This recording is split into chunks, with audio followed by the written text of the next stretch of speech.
नमस्कार।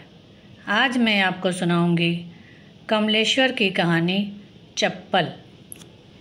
कहानी बहुत छोटी सी है। मुझे ऑल इंडिया मेडिकल इंस्टीट्यूट की 7वीं मंजिल पर जाना था। आईसीयू में गाड़ी पार्क करके चला तो मन बहुत दार्शनिक हो उठा। कितना दुख और कष्ट है इस दुनिया में। लगातार एक लड़ाई मृत्यु से चल रही है और उसके दुख और कष्ट को सहते हुए लोग सब एक से हैं। दर्द और यातना ही है। इसमें इंसान और इंसान के बीच भेद नहीं किया जा सकता। दुनिया में हर माँ के दूध का रंग एक है, खून और आंसुओं का रंग भी एक है। दूध, खून और आंसुओं का रंग नहीं बदला जा सकता। शायद उसी तरह दुख, कष्ट और यातना के रंगों का भी बंटवारा नहीं किया जा सकता। इस विराट मानवीय दर्शन से मुझे राहत मिली थी। मेरे भीतर से सदियां बोलने लगी थीं। एक पुरानी सभ्यता का वारिस होने के नाते यह मानसिक सुविधा जरूर है कि तुम हर बात, घटना या दुर्घटना का कोई दार्शनिक उत्तर खोज सकते हो। समाधान चाहे न मिले, पर एक अमूर्त दार्शनिक उत्तर जरूर मिल जाता है। और फिर पुरानी सभ्यताओं की यह खूबी भी है कि उनकी परंपरा से चली आ रही संतानों को एक आत्मा नाम की अमूर्त शक्ति भी मिल गई है। और सदियों पुरानी सभ्यता मनुष्य के क्षुद्र विकारों का शमन करती रहती है। एक दार्शनिक दृष्टि से जीवन की क्षण भंगुरता का एहसास कराते हुए सारी विषमताओं को समतल करती रहती है। मुझे उस मित्र की बातें याद आई जिसने मुझे संध्या के संगीन ऑपरेशन की बात बताई थी और उसे देख आने की सलाह दी थी। उसी ने मुझे आईसीयू में संध्या के केबिन का पता बताया था। 8वें फ्लोर पर ऑपरेशन थिएटर है और 7वें पर संध्या का आईसीयू। मेजर ऑपरेशन में संध्या की बड़ी आंत काट कर निकाल दी गई थी और अगले 48 घंटे क्रिटिकल थे। रास्ता इमरजेंसी वार्ड से जाता था। एक बेहद दर्द भरी चीख इमरजेंसी वार्ड से आ रही थी। वह दर्द भरी चीख तो दर्द भरी चीख थी ही। कोई घायल मरीज असह्य तकलीफ से चिल्ला रहा था। उस चीख से आत्मा दहल रही थी। दर्द की चीख और चीख का दर्द में क्या अंतर था? दूध, खून और आंसुओं के रंगों की तरह चीख की तकलीफ भी तो एक ही सी थी। उसमें विषमता कहाँ थी? मेरा वह मित्र जिसने मुझे संध्या को देख आने की फर्ज अदायगी के लिए भेजा था, वह भी इलाहाबाद का ही था। वह भी उसी सदियों पुरानी सभ्यता का वारिस था। ठेठ इलाहाबादी मौज में वह भी दार्शनिक की तरह बोला था। अपना क्या है, रिटायर होने के बाद गंगा किनारे एक झोपड़ी डाल लेंगे, 8-10 ताड़ के पेड़ लगा लेंगे, मछली मारने की एक बंसी, 2-4 मछलियाँ तो दोपहर तक हाथ आ ही जाएंगी। रात भर जो ताड़ी टपकेगी उसे फ्रिज में रख लेंगे। फ्रिज में?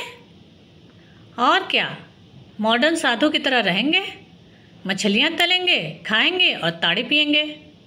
और क्या चाहिए, पेंशन मिलती रहेगी। और माया मोह क्यों पालेंगे?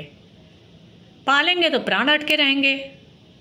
ताड़ी और मछली, बस आत्मा ताड़ी पीकर, मछली खाकर आराम से महाप्रस्थान करेगी। ना कोई दुख, ना कोई कष्ट।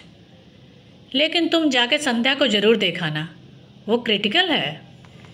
मेरा मित्र अपने भविष्य के बारे में कितना निश्चिंत था, यह देखकर मुझे अच्छा लगा था। यह बात सोच सोच कर मुझे अभी तक अच्छा लग रहा था, सिवा उस चीख के जो इमरजेंसी वार्ड से अब तक आ रही थी और मुझे सता रही थी। इसीलिए लिफ्ट के आने में जो देर हो रही थी वह मुझे खल रही थी। आखिर लिफ्ट आई। 7 मैंने कहा और संध्या के बारे में सोचने लगा। 2-3 वार्ड बॉय तीसरी और चौथी मंजिल पर उतर गए। 5वीं मंजिल पर लिफ्ट रुकी तो कुछ लोग ऊपर जाने के लिए इंतजार कर रहे थे। इन्हीं लोगों में था वह 5 साल का बच्चा, अस्पताल की धारीदार बहुत बड़ी सी कमीज पहने हुए। शायद उसका बाप, वह जरूर ही उसका बाप होगा, उसे गोद में उठाए हुए था।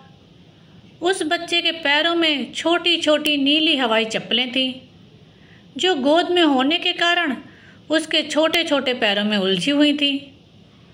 अपने पैरों से गिरती हुई चप्पलों को धीरे से उलझाते हुए बच्चा बोला, बाबा चप्पल। उसके बाप ने चप्पलें उसके पैरों में ठीक कर दी। वार्ड बॉय व्हील चेयर आगे बढ़ाते हुए बोला, आजा, इसमें बैठेगा। बच्चा हल्के से हंसा। वार्ड बॉय ने उसे कुर्सी में बैठा दिया। उसे बैठने में कुछ तकलीफ हुई, पर वह कुर्सी के हत्थे पर अपने नन्हे नन्हे हाथ पटकता हुआ भी हंसता रहा। दर्द का एहसास तो उसे भी था, पर दर्द के कारण का एहसास उसे बिल्कुल नहीं था। वह कुर्सी में ऐसे बैठा था जैसे सिंहासन पर बैठा हो। कुर्सी बड़ी थी और वह छोटा। वार्ड बॉय ने कुर्सी को पुश किया। वह लिफ्ट में आ गया, उसके साथ ही उसका बाप भी। उसका बाप उसके सिर पर प्यार से हाथ फेरता रहा। लिफ्ट 7 पर रुकी, पर मैं नहीं निकला। 2-1 लोग निकल गए। लिफ्ट 8 पर रुकी। यही ऑपरेशन थिएटर था। दरवाज़ा खुला तो एक नर्स जिसके हाथ में सब पर्चे थे, उसे देखते हुए बोली, आ गया तू? उस बच्चे ने धीरे से मुस्कुराते हुए नर्स से जैसे कहा, हाँ। उसकी आंखें नर्स से शर्मा रही थी और उनमें बचपन की बड़ी मासूम दुधिया चमक थी। व्हील चेयर एक झटके के साथ लिफ्ट से बाहर आ गई। नर्स ने उसका कंधा हल्के से थपकाया। बाबा चप्पल, वह तभी बोला, मेरी चप्पल। उसकी एक चप्पल लिफ्ट के पास गिर गई थी। उसके बाप ने वह चप्पल उसे पहना दी। उसने दोनों पैरों की उंगलियों को सिकोड़ा और अपनी चप्पलें पैरों में कस ली। लिफ्ट बंद हुई और नीचे उतर गई। वार्ड बॉय बच्चे की कुर्सी को पुश करता हुआ ऑपरेशन थिएटर वाले बरामदे में मुड़ गया। नर्स उसके साथ ही चली। उसका बाप धीरे धीरे उन्हीं के पीछे चला। तब मुझे याद आया कि मुझे तो 7वीं मंजिल पर जाना था। संध्या वहीं थी। मैं सीढ़ियों से 1 मंजिल नीचे उतर आया। संध्या के डॉक्टर पति ने मुझे पहचाना और आगे बढ़कर मुझसे हाथ मिलाया। हाथ की पकड़ में मायूसी और लाचारी थी। कुछ पल खामोशी रही। फिर मैंने कहा, मैं कल ही वापस आया, तभी पता चला। यह एकाएक कैसे हो गया? नहीं, एकाएक नहीं। ब्लीडिंग तो पहले भी हुई थी, पर तब कंट्रोल कर ली गई थी। 15 दिन बाद फिर होने लगी एक्सेसिव ब्लीडिंग। 4 घंटे ऑपरेशन में लगे।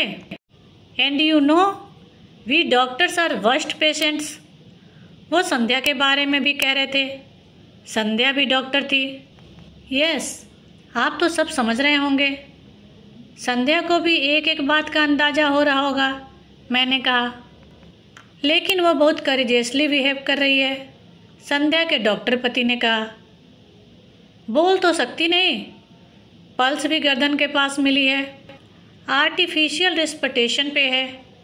एक तरह से देखिए तो उसका सारा शरीर आराम कर रहा है और सब कुछ आर्टिफिशियल मदद से ही चल रहा है।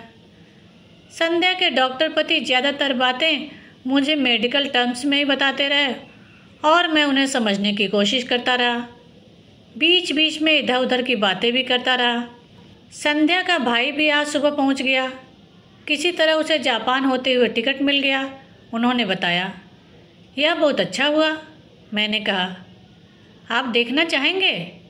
हाँ, अगर पॉसिबल हो तो। आइए, देख तो सकते हैं। भीतर जाने की इजाज़त नहीं है। वैसे तो सब डॉक्टर फ्रेंड्स ही हैं, पर नहीं, वो भी ठीक ही है। वो बोल भी नहीं सकती। वैसे आज कॉन्शियस है, कुछ कहना होता है तो लिख के बता देती है, उन्होंने कहा और एक केबिन के सामने पहुंचकर इशारा किया। मैंने शीशे की दीवार से संध्या को देखा। वह पहचान में ही नहीं आई। 2 डॉक्टर और नर्स उसे अटेंड भी कर रहे थे और इतनी सारी नलियाँ और मशीनें थी कि उनके भी संध्या को पहचाना मुश्किल भी था। संध्या होश में थी, डॉक्टर को देख रही थी। डॉक्टर उसका एक हाथ सहलाते हुए उसे कुछ बता रहा था। मैंने संध्या को इस हाल में देखा तो मन उदास हो गया। वह कितनी लाचार थी। बीमारी और समय के सामने आदमी लाचार होता है, कुछ कर नहीं पाता। मैंने मन ही मन संध्या के लिए प्रार्थना की। किससे की यह नहीं मालूम। ऐसी जगहों पर आकर भगवान का ध्यान जाता भी है और किसी के शुभ के लिए तो उसके अस्तित्व को स्वीकार कर लेने में अपना कुछ नहीं जाता। सिवा प्रार्थना के 2 शब्दों के। अभी तो बाद में एक ऑपरेशन और होगा, संध्या के डॉक्टर पति ने बताया। तब छोटी आंत को सिस्टम से जोड़ा जाएगा। खैर, पहले वो स्टेबलाइज तो करे, फिर रिकवरी का सवाल है। इसमें भी करीब 3 महीने लग जाएंगे। उसके बाद सोचता हूँ उसे अमेरिका ले जाऊँगा, यह ठीक रहेगा। इसके बाद हम फिर इधर उधर की बातें करते रहे। मैं संध्या की संगीन हालत से उनका ध्यान भी हटाना चाहता था। इसके सिवा मैं और कर भी क्या सकता था। और डॉक्टर के सामने यूँ खामोश खड़े रहना अच्छा भी नहीं लग रहा था। यह जताते हुए कि अस्पताल वालों से छुपा कर मैं सिगरेट पीना चाहता हूँ, मैं खिड़की के पास जाकर खड़ा हो गया। बाहर लू चल रही थी। नीचे धरातल पर कुछ लोग आ जा रहे थे। वे ऊपर से बहुत लाचार और बेचारे लग रहे थे। मेरे मन से सबके लिए शुभ सद्भावना की नदियाँ फूट रही थीं। ऐसे में तुम सोचो, लगता है मनुष्य ने मनुष्य के साथ तो सघन और उदात्त संबंध बना लिए हैं, पर ईश्वर के साथ वह ऐसा नहीं कर पाया है। मनुष्य अपने ईश्वर के सुख दुख में शामिल नहीं हो सकता है। ईश्वर से उसका संबंध सिर्फ दाता और पाता का है। वह देता है और मनुष्य पाता है। कितना एक तरफा रिश्ता है यह। और फिर अगर तुम यह भी मान लो कि ईश्वर ही मनुष्य को बनाता है, तो ईश्वर की क्षमता पर विश्वास घटने लगता है। सृष्टि के आदि से वह मनुष्य को बनाता आ रहा है, परंतु असंख्य प्राणियों को बनाने के बावजूद वह आज तक एक सहज, संपूर्ण और मुकम्मल मनुष्य नहीं बना पाया। कुछ कमी कहीं तो ईश्वर की व्यवस्था में भी है। हो सकता है उनका आदि कलाकार कुंभकार उन्हें मिट्टी सप्लाई करने में कुछ घपला कर रहा हो। इस रहस्य का पता कौन लगाएगा? रहस्य ही रहस्य को जन्म देता है। शायद इसीलिए मनुष्य ने ईश्वर को रहस्य ही रहने दिया। जो सत्ता या शक्ति विश्वास के निष्कर्ष पर खड़ी न उतरे, उसे रहस्य बना देना ही बेहतर है। और किया भी क्या जा सकता है। लू के एक थपेड़े ने मेरा मुंह झुलसा दिया। डॉक्टर अपने चिंताग्रस्त शुभचिंतकों के गुच्छे में खड़े थे और सबके चेहरे कुछ ज़्यादा सतर्क थे। ब्लड प्रेशर गिर रहा है। आईसीयू में डॉक्टरों और नर्सों की आमद रफ्त से पता चला कि कोई कठिन परिस्थिति सामने है। कुछ देर बाद पता चला कि निडिल कुछ ढीली हो गई थी। उसे ठीक कर दिया गया और ब्लड प्रेशर ठीक से रिकॉर्ड हो रहा। सबने राहत की सांस ली। मौत से लड़ना कोई मामूली काम नहीं है। ईश्वर ने तो मौत पैदा की है, पर मौत तो मनुष्य भी पैदा करता है। एक तरफ जीवन के लिए लड़ता है, दूसरी तरफ मौत भी बांटता है। यह द्वंद्व ही तो जीवन है। यह द्वंद्व और द्वैत ही जीवित रहने की शर्त है, और अद्वैत या समानता तक पहुंचने का साधन और आदर्श भी।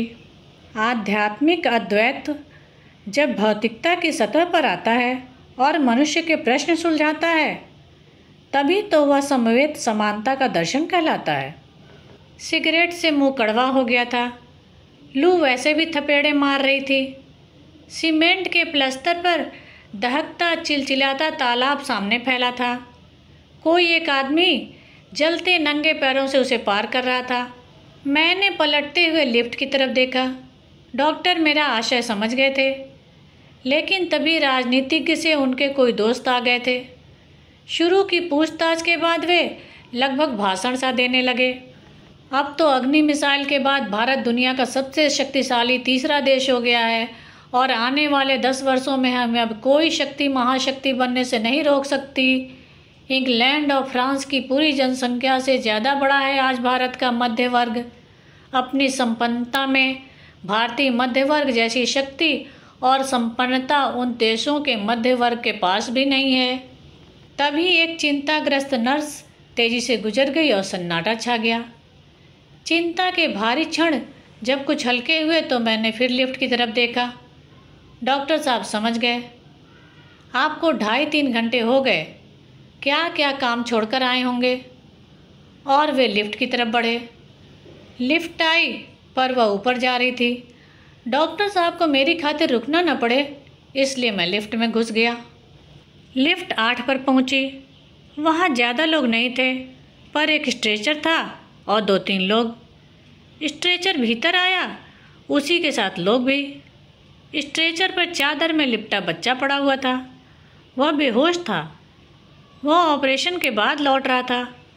उसके गालों और गर्दन के रेशमी रोएं पसीने से भीगे हुए थे। माथे पर बाल भी पसीने के कारण चिपके हुए थे। उसका बाप एक हाथ में ग्लूकोज की बोतल पकड़े हुए था। ग्लूकोज की नली की सुई उसकी थकी और दूध भरी बाह की धमनी में लगी हुई थी। उसका बाप लगातार उसे देख रहा था। वह शायद पसीने से माथे पर चिपके उसके बालों को हटाना चाहता था, इसलिए उसने दूसरा हाथ ऊपर किया, पर उस हाथ में बच्चे की चप्पलें उसकी उंगलियों में उलझी हुई थी। वह छोटी छोटी नीली हवाई चप्पलें। मैंने बच्चे को देखा, फिर उसके निरीह बाप को। इसकी टांग काटी गई है। वार्ड बॉय ने बाप की मुश्किल हल कर दी। ओह, कुछ हो गया था? मैंने जैसे उसके बाप से ही पूछा। वह मुझे देखकर चुप रह गया। उसके ओठ कुछ बुदबुदाकर थम गए, लेकिन वह भी चुप नहीं रह सका। एक पल बाद ही बोला, जांघ की हड्डी टूट गई थी। चोट लगी थी? नहीं, सड़क पार कर रहा था, एक गाड़ी ने मार दिया। वह बोला और मेरी तरफ ऐसे देखा जैसे टक्कर मारने वाली गाड़ी मेरी ही थी। फिर वह वीतराग होकर अपने बेटे को देखने लगा। 5वीं मंजिल पर लिफ्ट रुकी। बच्चों का वार्ड इसी मंजिल पर था। लिफ्ट में आने वाले कई लोग थे। वे सब स्ट्रेचर निकाले जाने के इंतजार में बेसब्री से रुके हुए थे। वार्ड बॉय ने झटका देकर स्ट्रेचर निकाला तो बच्चा बोरे की तरह हिल उठा। अनायास ही मेरे मुंह से निकल गया, धीरे से, ये तो बेहोश है, इसे क्या पता? स्ट्रेचर को बाहर पुश करते हुए वार्ड बॉय ने कहा। उस बच्चे का बाप खुले दरवाजे से टकराता हुआ बाहर निकला तो एक नर्स ने उसके हाथ की ग्लूकोज की बोतल पकड़ ली।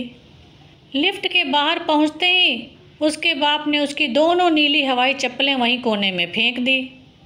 फिर कुछ सोचकर कि शायद उसका बेटा होश में आते ही चप्पलें मांगेगा, उसने पहले एक चप्पल उठाई, फिर दूसरी भी उठा ली और स्ट्रेचर के पीछे पीछे वार्ड की तरफ जाने लगा।